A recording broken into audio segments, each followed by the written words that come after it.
नमस्कार दोस्तों, हमारा एकमात्र प्रयास आपको धार्मिक व पौराणिक स्थल दिखाने का है। इसी कड़ी में आज हम पहुँचे हैं भिवानी जिले के कस्बे तोशाम में बने पहाड़ी के ऊपर बाबा मुंगीपा महाराज के मंदिर में। बाबा मुंगीपा महाराज के बारे में कुछ विशेष जानकारी मैं आपको दे दूं कि बाबा मुंगीपा महाराज का नाम चंद्रावल और इनकी माता का नाम हुआ मैनावंती और इनके पिताजी हुए राजा पद्म सेन जी। जो मैनावंती रानी और राजा पद्म सेन हैं, इनकी दो संतान हुई। बेटे हुए गोपीचंद जी और बेटी हुई चंद्रावल। पद्म सेन जो राजा हुए हैं, उनकी अकाल मृत्यु हो गई थी।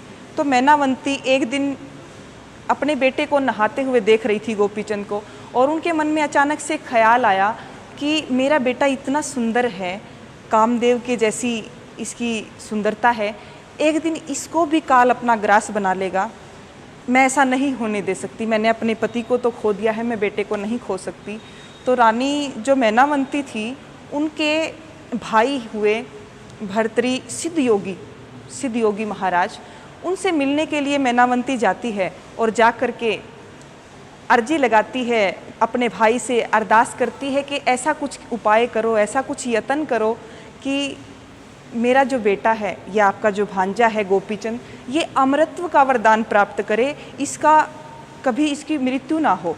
पहले तो जो भर्तरी जी हुए हैं, उन्होंने मना कर दिया कि ऐसा नहीं हो सकता, जो शरीर है जब इस संसार में आए हैं तो उसका जाना निश्चित है, ऐसा संभव नहीं है। परंतु बहन की जिद के आगे भाई को हार माननी पड़ी और भर्तरी ने कहा कि ऐसा एक ही उपाय है और वो है भक्ति का मार्ग।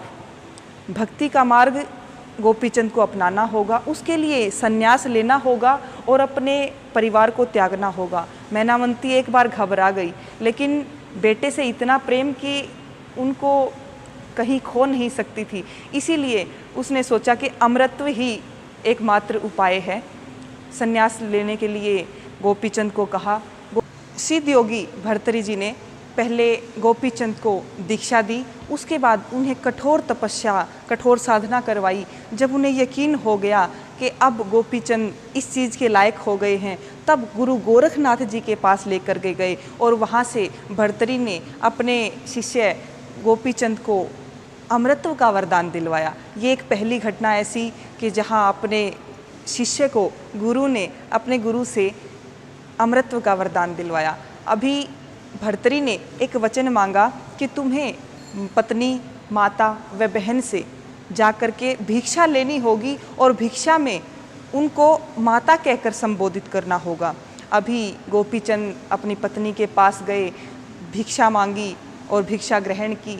जैसे ही माता से ली, माता ने भी भिक्षा दी। उसके बाद वो अपनी बहन के महल में गए।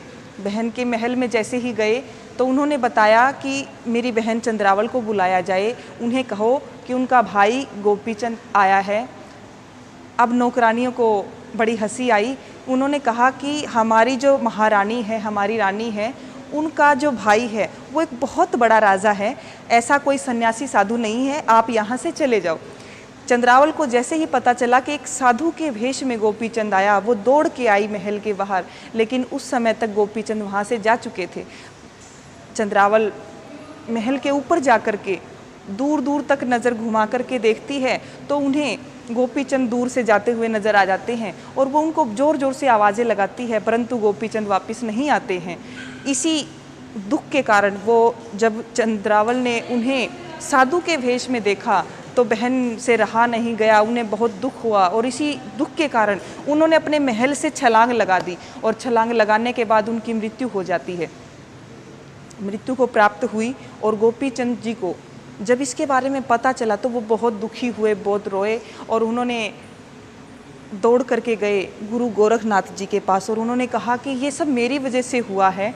मैं वहाँ गया और मेरी बहन को, मेरे को इस हालत में देख करके बहुत दुख हुआ, उसी के कारण मेरी बहन की मृत्यु हो गई है और अब तो मुझे अमरत्व का भी वरदान मिल गया है और इस कलंक के साथ मैं नहीं जीना चाहता हूँ।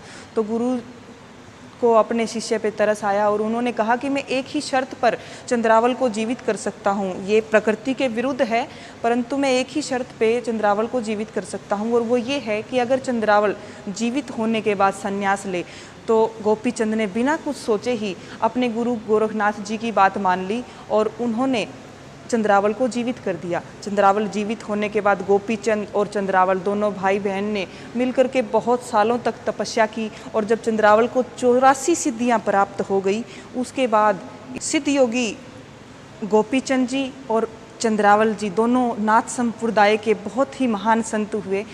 चंद्रावल को जब 84 सिद्धियां प्राप्त हो गई, उन्होंने अलग अलग जगह पर जाकर के तपस्या की, साधना की। बताया जाता है कि एक समय में यहाँ जहाँ हम मौजूद हैं, इस पहाड़ी के ऊपर आकर के चंद्रावल ने तपस्या की और बहुत लंबे समय तक तपस्या की। उसके बाद इनका नाम बाबा मुंगीपा के नाम से प्रसिद्ध हुआ, और यहाँ पर आसपास के जितने भी इलाके हैं सब में बाबा मुंगीपा के नाम से यहाँ पर पूजा होती है। हर घर में इनकी मान्यता है। बताया जाता है एक बार बाबा मुंगीपा महाराज यहाँ समाधि लगाए हुए थे, तो उनके पास कोई गाय चरती चरती पहुँच गई, और जैसे ही मुंगीपा महाराज के पास गाय पहुँची तो उन्होंने गाय की तरफ देखा, और जैसे ही उन्होंने आंखें खोली तो गाय का बैलेंस बिगड़ गया और वो पहाड़ी से नीचे गिर गई। उसके बाद बाबा मुंगीपा महाराज को बहुत खेद हुआ कि मेरी वजह से गाय नीचे गिर गई। उसके बाद वो यहाँ से अंतर्ध्यान हो गई। इनके चमत्कारों के बारे में बहुत कुछ ऐसी कहानियाँ सुनने को मिली हैं, कुछ मैं आपको बता दूं। बताया जाता है एक बार एक पाली अपने गांव से गायों को लेकर के यहाँ पहाड़ी पे गाय चराने आते थे, तो एक गाय अचानक से आती सुबह और उनकी टोली में मिल जाती। पूरा दिन वो गाय उनके साथ घास चरती और शाम होते ही वो गाय अपने आप यहाँ पहाड़ी से चली जाती। एक दिन पाली ने सोचा कि ये गाय कहाँ से आती है और कहाँ जाती है, मैं इसका पता लगाऊं। उसने पीछा किया। पीछा करते करते उसने देखा कि गाय गुफा के अंदर चली गई। एकाएक वो भी पीछा करते करते गाय के साथ साथ अंदर चला गया। अंदर जाकर के देखता है तो बाबा मुंगीपा महाराज ध्यान समाधि में बैठे हैं, और उन्होंने आवाज़ लगाई कि आओ वत्स आओ, आज तुम मेरी गाय को चराने का मेहनताना लेकर के जाओ। अब जो पाली था उसे कुछ सूझा नहीं, और उसने बस हाथ जोड़ करके खड़ा हो गया। तो बाबा मुंगीपा महाराज ने धुने में से उठा करके 5 मुट्ठी राख उसकी झोली में डाल दी। अब वो पाली अपने गांव की ओर चल पड़ा और सोच रहा है कि ऐसा मेहनताना मुझे कभी नहीं मिला भी तो क्या, एक 5 मुट्ठी राख।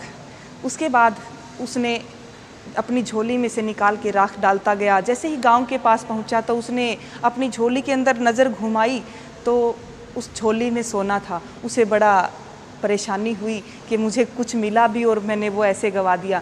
वो वापस दौड़ करके यहाँ आता है, गुफा के अंदर देखता है, यहाँ उन्हें कुछ नहीं मिला। यहाँ के बारे में, यहाँ के चमत्कारों के बारे में बहुत सारी कहानियाँ हैं। बताया जाता है कि हर वर्ष यहाँ पर रक्षाबंधन के नज़दीक 2 अलौकिक तेज वाले साधुओं को देखा जाता है, और वो साधु और कोई नहीं बताए जाते, गोपी चंद जो चंद्रावल जो बाबा मुंगीपा है उनके भाई, और सिद्ध योगी महाराज भर्तरी जो इनके मामा हुए हैं, वो देखे जाते हैं। आइए, अब तक हमने जाना बाबा मुंगीपा के बारे में, इस धाम के बारे में। आइए इनके धूने के और इनके मंदिर के अलौकिक दर्शन आपको करवाते हैं। आइएगा।